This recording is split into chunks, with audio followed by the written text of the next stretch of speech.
नमस्कार दोस्तों, स्वागत है आपका हमारे YouTube चैनल ट्रेंडिंग जीके पे।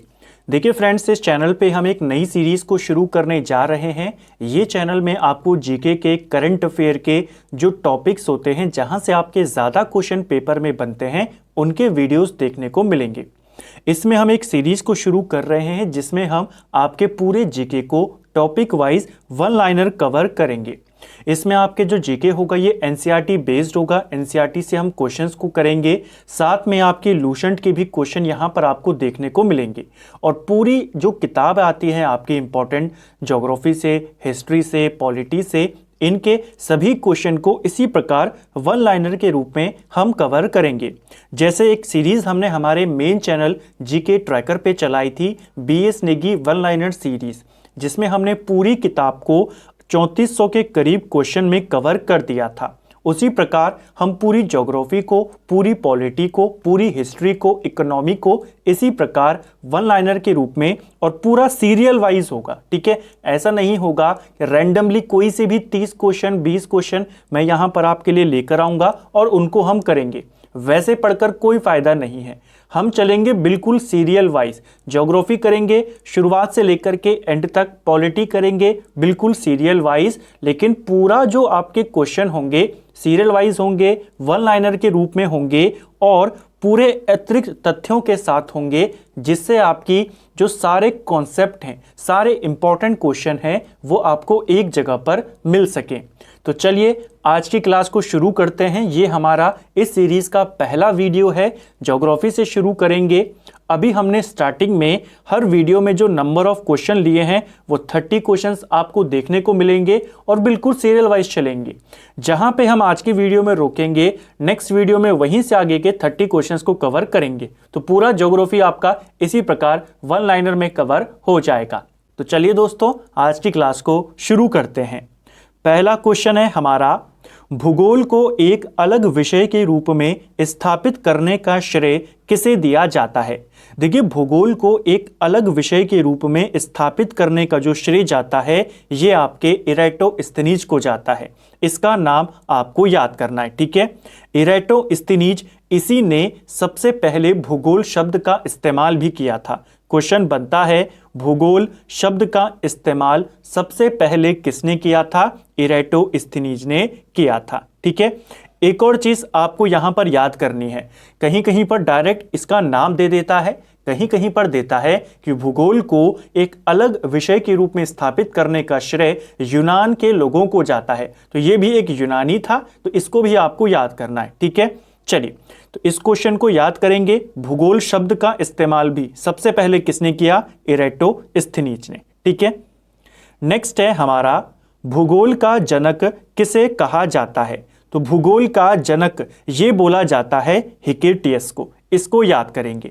हिकेटियस की एक किताब थी जिसका नाम था जस पीरियोडस। ठीक है, यानी हिंदी में अगर इसकी किताब का नाम की बात करें, पृथ्वी का वर्णन।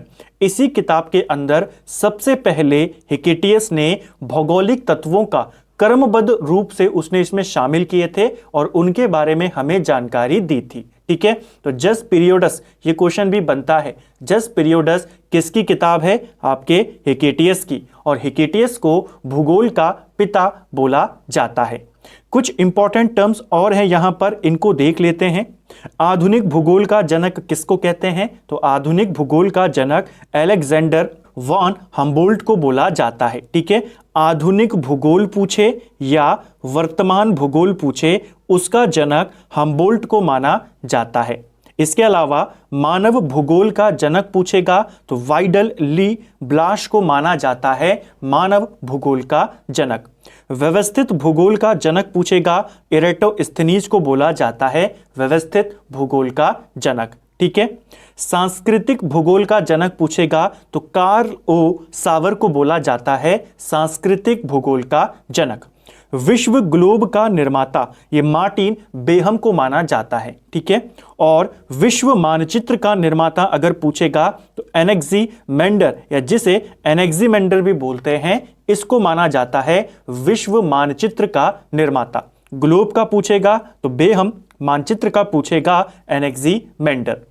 भौगोलिक विश्वकोश का रचनाकार कौन है? तो स्ट्रैबो को माना जाता है। ये कुछ इंपॉर्टेंट व्यक्ति, भूगोल और उससे रिलेटेड जो आपको पूछे जाते हैं, क्वेश्चन बनता है डायरेक्टली। और ये जो आपकी सीरीज होगी ये आपके किसी भी एग्जाम में जहां पर ज्योग्राफी से क्वेश्चन बनते हैं, हिस्ट्री से बनते हैं, करंट अफेयर की भी वीडियोस आपको यहां पर देखने को मिलेंगी, इंपॉर्टेंट टॉपिक्स की वीडियो देखने को मिलेंगे जहां से हमारे क्वेश्चन बनते हैं किसी भी एग्जाम की। अगर आप बात करें जहां पे करंट अफेयर आता है, जीएस के बारे में आता है, चाहे वो हिस्ट्री हो, पॉलिटी हो, उन सब की क्लासेस आपको देखने को मिलेंगी और उन सब एग्जाम के लिए ये इंपॉर्टेंट है। ठीक है, तो ये कुछ इंपॉर्टेंट है। डायरेक्ट क्वेश्चन बनता है, बताएं विश्व व्यवस्थित भूगोल का जनक किसको कहते हैं, बताएं विश्व ग्लोब का निर्माता किसको कहते हैं। तो इन नामों को आपको याद करना है। ठीक है, नेक्स्ट है हमारा, सर्वप्रथम मापक के आधार पे विश्व का मानचित्र किसने बनाया था। तो अभी हमने ऊपर बात करी विश्व मानचित्र का निर्माता, इसके बारे में हमने पढ़ा था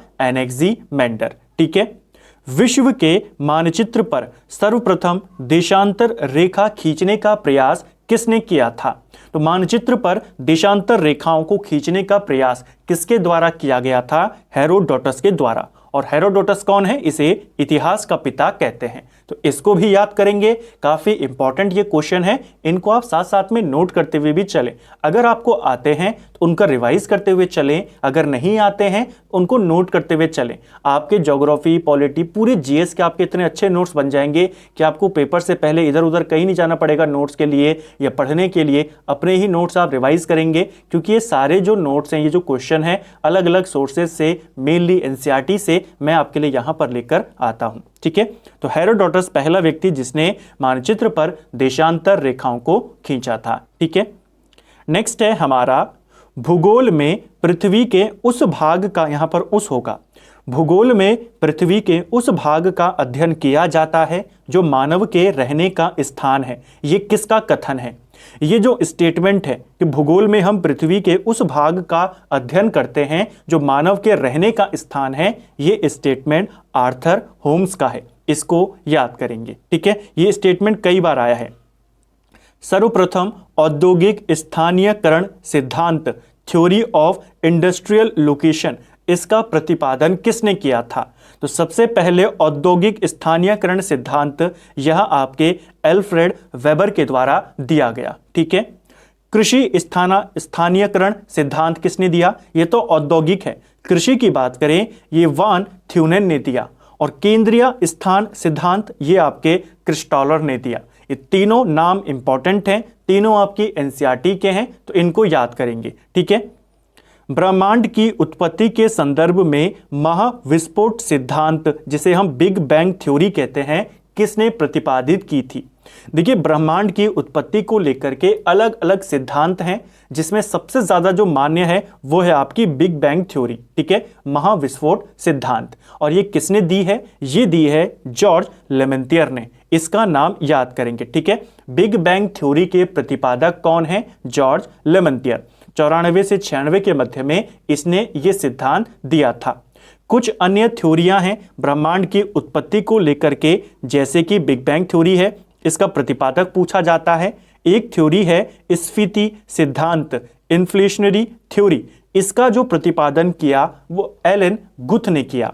साम्यावस्था सिद्धांत की बात करें, स्टेडी स्टेट थ्योरी, इसका प्रतिपादन थॉमस गोल्ड, हरमन बाडी, फ्रेज हॉयल के द्वारा किया गया। ठीक है, दोलन ब्रह्मांड सिद्धांत, जिसे पल्सेटिंग यूनिवर्स थ्योरी कहते हैं, इसका प्रतिपादन आर्थर एडिंगटन और एलन संडेजा। इसका नाम ज्यादा पूछा जाता है, इसका कम पूछा जाता है, तो इसको याद करेंगे। ठीक है, ये कुछ अन्य सिद्धांत जो पेपर में आते हैं, ये किसका प्रतिपादक कौन है। ठीक है, महाविस्फोट सिद्धांत के व्याख्याकर्ता कौन थे।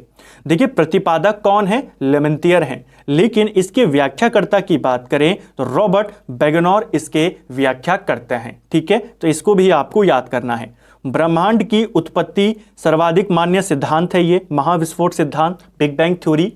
प्रतिपादक इसके लेमेंतियर हैं, इसकी व्याख्या रॉबर्ट बेगनॉर ने करी थी। ठीक है, इसको याद करेंगे। और इस थ्योरी को विस्तारित ब्रह्मांड परिकल्पना, एक्सपेंडिंग यूनिवर्स हाइपोथेसिस भी बोला जाता है, तो इसको भी याद करेंगे, पूछा जा सकता है। नेक्स्ट है हमारा, बिग बैंग के लगभग कितने वर्ष बाद सौर मंडल का विकास हुआ था। कहा जाता है कि जो महाविस्फोट हुआ था उसी के बाद सौरमंडल का विकास हुआ।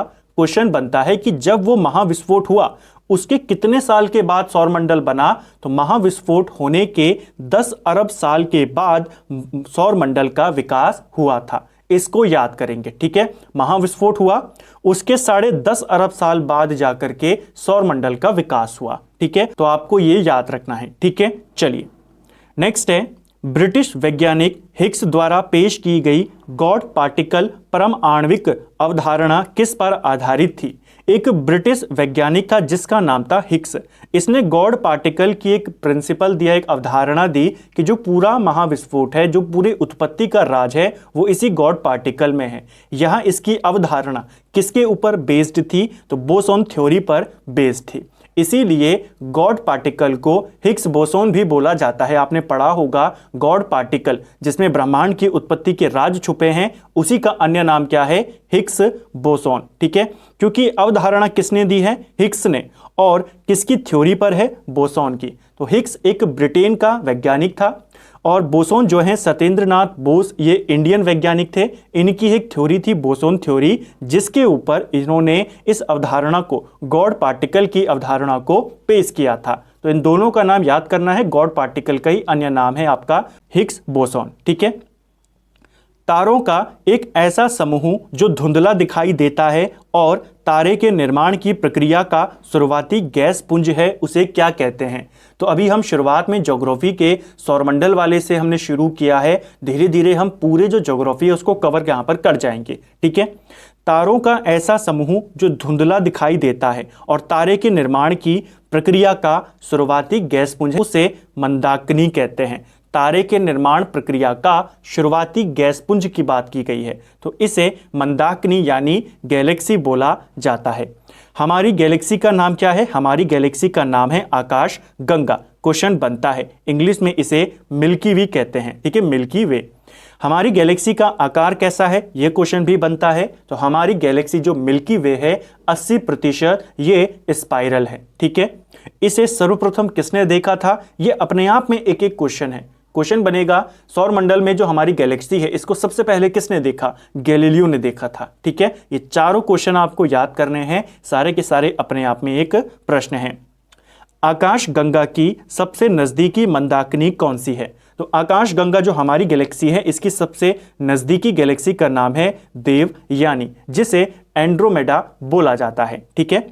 और सबसे नवीनतम ज्ञात मंदाकिनी की बात करते हैं, ये तो हमारी गैलेक्सी के सबसे नजदीक की है। सबसे नई गैलेक्सी की अगर हम बात करें जिसकी खोज हुई है वो है ड्वार्फ मंदाकिनी, ड्वार्फ गैलेक्सी, ठीक है। आकाश गंगा की सबसे शीतल और चमकीले तारों का समूह क्या कहलाता है। तो आकाश मंडल में या आकाश गंगा में जो सबसे ठंडे और चमकीले तारों का एक ग्रुप है उसे ओरियन नेबुला बोला जाता है, ठीक है। ओरियन नेबुला क्या है, आकाश गंगा की सबसे शीतल और चमकीले तारों का समूह, उनका ग्रुप, ठीक है। नेबुला क्या होता है, नेबुला जिसे निहारिका कहते हैं। निहारिका एक ब्रह्मांडीय नर्सरी है जहां तारों का जन्म होता है। हमारे सौरमंडल में लगभग सभी तारों का जन्म नेबुला में होता है, निहारिका में होता है। और एक ऐसी निहारिका जिसमें आपके सबसे शीतल और चमकीले तारे हैं उसको कहते हैं ओरियन नेबुला। तो नाम भी याद करना है, होती क्या है वो भी याद करना है, ठीक है। अगर आपको पूछेगा ब्रह्मांड की नर्सरी किसको कहते हैं, तारों का जन्म कहाँ होता है, तो आप निहारिका बताएंगे, ठीक है। ब्लैक होल का वह भाग जहां से प्रकाश भी बाहर नहीं आ पाता है उसे क्या कहते हैं। ये क्वेश्चन बन सकता है। देखिए ब्लैक होल का ऐसा भाग जहां से प्रकाश भी बाहर नहीं आ पाता उसे इवेंट होराइजन बोला जाता है। इसको याद करेंगे, इंपॉर्टेंट है, ध्यान रखेंगे। हिग्स बोसोन को गॉड पार्टिकल नाम किसने दिया था। तो ये नाम दिया था लियन लेडरमैन ने, पूछा जा सकता है। सूर्य और पृथ्वी के बीच की दूरी कितनी है। तो सूर्य और पृथ्वी के अगर हम बीच की दूरी की बात करते हैं, एक एस्ट्रोनॉमिकल यूनिट इनके बीच की दूरी है। खगोलीय दूरी के मापन की सबसे बड़ी इकाई क्या है। तो खगोलीय पिंडों की जब हम दूरियां मापते हैं तो उसकी सबसे बड़ी इकाई है आपकी पारसेक, ये भी आती है पेपर में। तारों और आकाश गंगाओं की गति ज्ञात की जाती है। तो तारों और आकाश गंगाओं की जो गति ज्ञात की जाती है प्रकाश के डॉपलर प्रभाव से की जाती है। इसको भी याद करेंगे। सर्वप्रथम किसने प्रतिपादित किया कि पृथ्वी गोल है और अपनी धुरी पर घूम रही है? तो पृथ्वी गोल है और अपनी धुरी पर घूमती है, ये सबसे पहले आर्यभट्ट ने बताया था। इसको याद करेंगे, ठीक है। और किसने बताया सबसे पहले कि पृथ्वी सूर्य के चारों ओर चक्कर लगाती है? वो कोपरनिकस ने बताया था, ठीक है। पृथ्वी गोल है, अपनी धुरी पर घूम रही है, ये बताया आर्यभट्ट ने, और वो साथ में सूर्य का भी चक्कर लगा रही है, ये बताया कोपरनिकस ने। दोनों का नाम आपको याद करना है, ठीक है। ब्लैक होल की सर्वप्रथम जानकारी किसने दी थी? तो ब्लैक होल संबंधी पहली जानकारी सुब्रमण्यम चंद्रशेखर के द्वारा दी गई थी। इनका नाम भी आपको याद करना है। विस्तृत ब्रह्मांड सिद्धांत के प्रतिपादक कौन थे? तो विस्तृत ब्रह्मांड सिद्धांत, इसके प्रतिपादक हैं एडविन हबल। इनका नाम याद करेंगे। ब्रह्मांड में सर्वाधिक मात्रा में कौन सा तत्व पाया जाता है? तो अगर हम बात करें ब्रह्मांड में सबसे ज्यादा मात्रा में कौन सा तत्व है? हाइड्रोजन और हीलियम पाया जाता है। सौर मंडल से बाहर बिल्कुल एक जैसी दिखने वाली जुड़वा पिंडों का एक समूह है, उसे क्या कहते हैं? तो सौर मंडल के बाहर एक जैसे दिखने वाले जुड़वा पिंडों के समूह को प्लेनेमस बोला जाता है, ठीक है। आधुनिक खगोल शास्त्र का जनक किसे माना जाता है? काफी इंपॉर्टेंट क्वेश्चन है।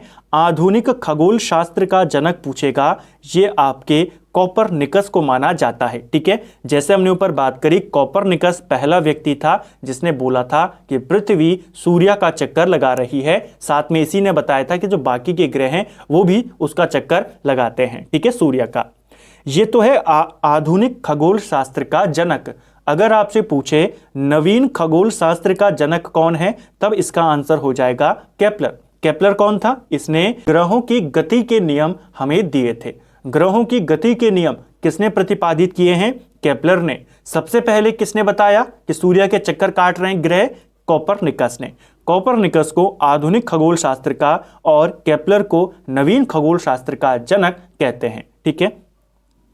मंदाकिनी का एक चक्कर पूरा करने में सूर्य को कितने वर्ष लगते हैं? देखिए, सूर्य को लेकर आपसे बहुत सारे क्वेश्चन बनते हैं। जो सूर्य है ये हमारे सौर मंडल का प्रधान है। सौर मंडल की समस्त ऊर्जा का स्रोत भी कौन है? सूर्य है।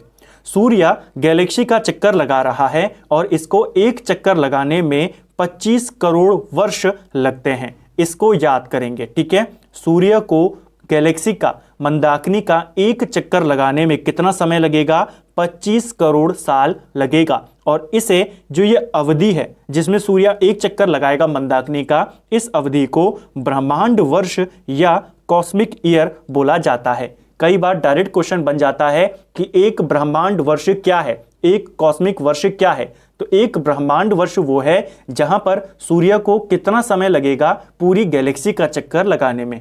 क्या है इसका आंसर? 25 करोड़ वर्ष, ठीक है। अगर हम बात करें इसके रिलेटेड एक और फैक्ट की, सूर्य एक वृत्ताकार कक्ष में 250 किलोमीटर प्रति सेकंड की औसत गति से मंदाकिनी की परिक्रमा कर रहा है। जो सूर्य है किस गति से परिक्रमा कर रहा है? 250 किलोमीटर प्रति सेकंड। और फिर भी इसे कितना समय लगेगा? फिर भी इसे 25 करोड़ साल लगेंगे एक चक्कर पूरा करने में। तो इसको आपको याद करना है, ठीक है। सूर्य की उम्र कितनी है? सूर्य की उम्र है 5 बिलियन वर्ष, ठीक है। एक चक्कर लगाने में 25 करोड़ यानी लगभग 250 मिलियन का टाइम उसे लगेगा। 250 मिलियन वर्ष उसकी उम्र। आप देखिए 5 बिलियन वर्ष इसकी उम्र है। कई बार उम्र भी आपसे पूछ ली जाती है, ठीक है। नेक्स्ट है हमारा, सूर्य पृथ्वी से लगभग कितनी दूरी पर स्थित है? देखिए, सूर्य पृथ्वी से लगभग 15 करोड़ किलोमीटर की दूरी पर स्थित है। ऊपर हमने देखा कि सूर्य और पृथ्वी के बीच की दूरी को क्या कहते हैं? एक एस्ट्रोनॉमिकल यूनिट। अगर आपसे किलोमीटर में पूछ लिया जाए दोनों जो ये ग्रह हैं, आपके एक तारा है एक ग्रह है, इनके बीच की दूरी कितनी है, तब आप बताएंगे 15 करोड़ किलोमीटर। सूर्य के प्रकाश को पृथ्वी तक आने में कितना समय लगता है? तो ये लगता है 8 मिनट और 20 सेकंड का समय लगता है। ठीक है, यानी लगभग 500 सेकंड का समय लगता है। कहीं पर 8 मिनट और 16 दशमलव कुछ सेकंड है, कहीं पर 8 मिनट 20 सेकंड है। लगभग 500 सेकंड का समय लगता है सूर्य के प्रकाश को पृथ्वी तक आने में। ठीक है, सूर्य के दीप्तिमान सतह को क्या कहा जाता है? जो सूर्य का चमकदार सतह है, जो दीप्तिमान सतह है, इसे प्रकाश मंडल बोला जाता है, यानी फोटोस्फीयर बोला जाता है। और इसका तापमान कितना होता है? इसका तापमान 6000 डिग्री सेल्सियस होता है। क्वेश्चन बनता है सूर्य की सतह का तापमान बताइए, तब आप बताएंगे 6000 डिग्री सेल्सियस। ठीक है, सूर्य का जो दीप्तिमान सतह है उसे कहते हैं फोटोस्फीयर, प्रकाश मंडल। ये जो आपका फोटोस्फीयर है, जो चमकदार वाला इलाका है, इसके जो कोने होते हैं इसमें प्रकाश नहीं होता, ये प्रकाशमान नहीं होते, क्योंकि सूर्य का वायुमंडल इस प्रकाश को अवशोषित कर लेता है।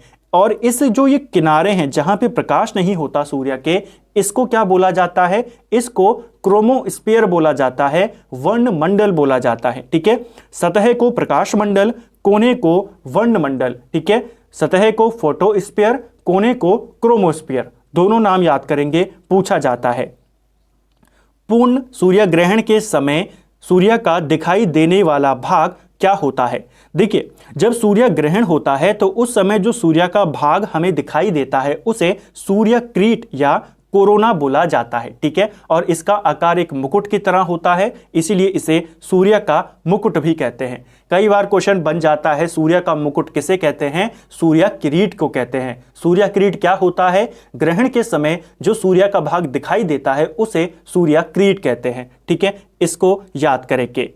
नेक्स्ट है, सौर ज्वाला को उत्तरी ध्रुव पर क्या कहा जाता है? देखिए, सौर ज्वाला को उत्तरी ध्रुव पर ऑरोरा बोरियालिस बोला जाता है और दक्षिणी ध्रुव पर ऑरोरा ऑस्ट्रेलियस बोला जाता है। तो दोनों आपको याद करना है। याद करना काफी सिंपल है, आपको बस इतना याद करना है, जो ऑस्ट्रेलिया है आप सभी जानते हैं ये आपके साउथ ग्लोब में आता है, दक्षिणी ग्लोब में पड़ता है आपका ऑस्ट्रेलिया। तो बस आपको यहां से दक्षिण और ये कुछ ऑस्ट्रेलिया जैसा लग रहा है, इसको याद कर लेना है। ठीक है, दक्षिणी ध्रुव पर सौर ज्वाला को ऑरोरा ऑस्ट्रेलिस और उत्तरी ध्रुव पर ऑरोरा बोरियलिस बोला जाता है। ये क्वेश्चन भी पेपर में बन जाते हैं, आपको याद करने हैं। तो फ्रेंड्स, ये था हमारी सीरीज है जिसमें हम पूरे जीके को इसी प्रकार वन लाइनर के रूप में कवर करेंगे। पूरी तरीके से एनसीईआरटी बेस्ड होगी, लेकिन साथ में आपके अलग अलग सोर्सेज के क्वेश्चन होंगे, मेनली लूसेंट भी इसमें कवर होगी। पूरा जीके आपको इससे बाहर कभी क्वेश्चन बनेगा ही नहीं। हमने भूगोल की बिल्कुल शुरुआत से शुरू करी, जनकों के बारे में बात करी, और अब हमने सौर मंडल को भी शुरू कर दिया और सूर्य के भी क्वेश्चन को हमने देख लिया। तो आप देख सकते हैं केवल 30 क्वेश्चन में हमने कितना सिलेबस यहाँ पे कवर कर दिया। उम्मीद करता हूं आपको आज का वीडियो पसंद आया होगा। अगर आपको ये वीडियो पसंद आया है, वीडियो को लाइक करें। अगर आप चैनल पर पहली बार आए हैं, चैनल को सब्सक्राइब करें, अपने दोस्तों के साथ शेयर करें। वीडियो आपको कैसा लगा कमेंट बॉक्स में हमें ज़रूर बताएं। Thank you friends.